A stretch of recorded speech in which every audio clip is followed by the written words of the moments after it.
This is part 2 of solving quadratic equations by factoring. I have 2 more examples. And before we start factoring, notice this first example.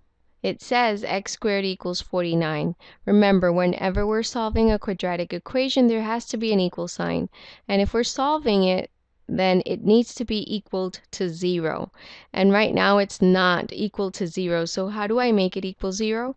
Well, I have to take 49 and get rid of it on that side of the equation. And the way to do that is we subtract 49 from each side of the equal sign. Here's the equal sign. On each side of the equal sign, I will subtract 49. So on this side, I will get x squared minus 49 equals, and on this side, 49 minus 49, 0. So now everything's equal to 0. Now I can factor and find the solution of the quadratic equation, okay? So let me rewrite it down here so that it's a little bit neater. X squared minus 49 equals 0. Now, notice I have 2 terms. I have a minus in between the 2 terms, and both of the terms are perfect squares. So that should ring a bell. What kind of a binomial is this? This is a difference of squares. And there's a special way of factoring this kind of polynomial. And remember, the setup was 2 parentheses.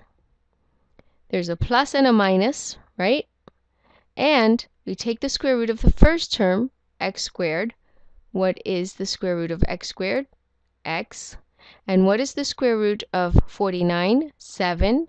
So x would be your term to put right here in front of the parentheses as your first term inside the parentheses, and 7 is the second term inside the parentheses. And there you have it.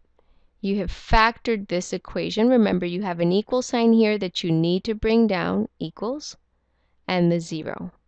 And what do we do now? We use the zero product property that says if this factor times this factor is equal to 0, then one of them or both will have to be 0.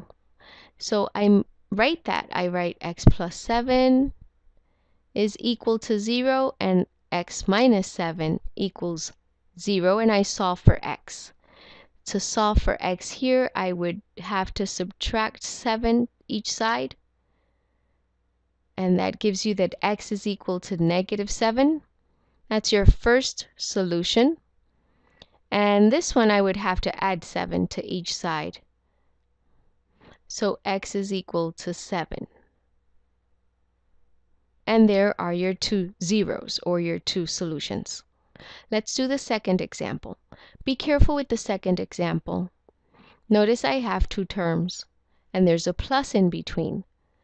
Already, just by looking at that plus, I know that this is not a difference of squares, so I cannot use this method.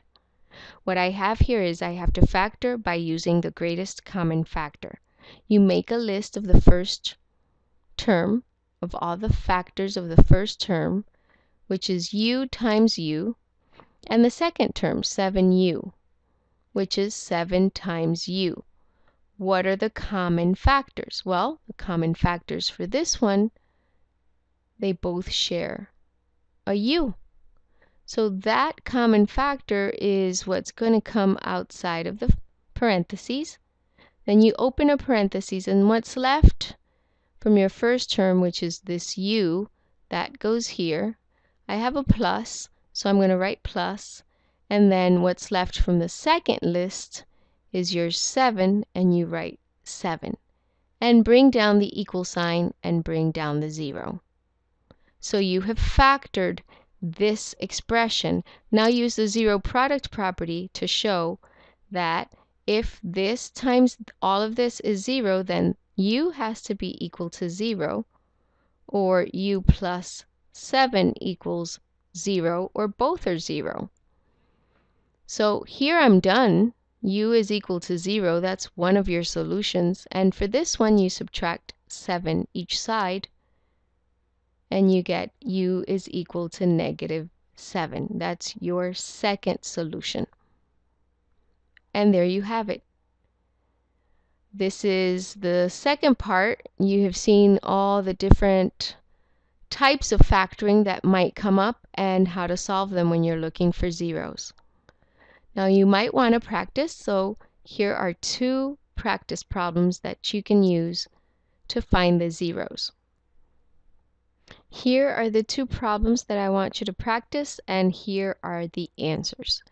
For problem number 1, you should get 2 solutions, 2 x's, and these are the values 4/5 and -4/5.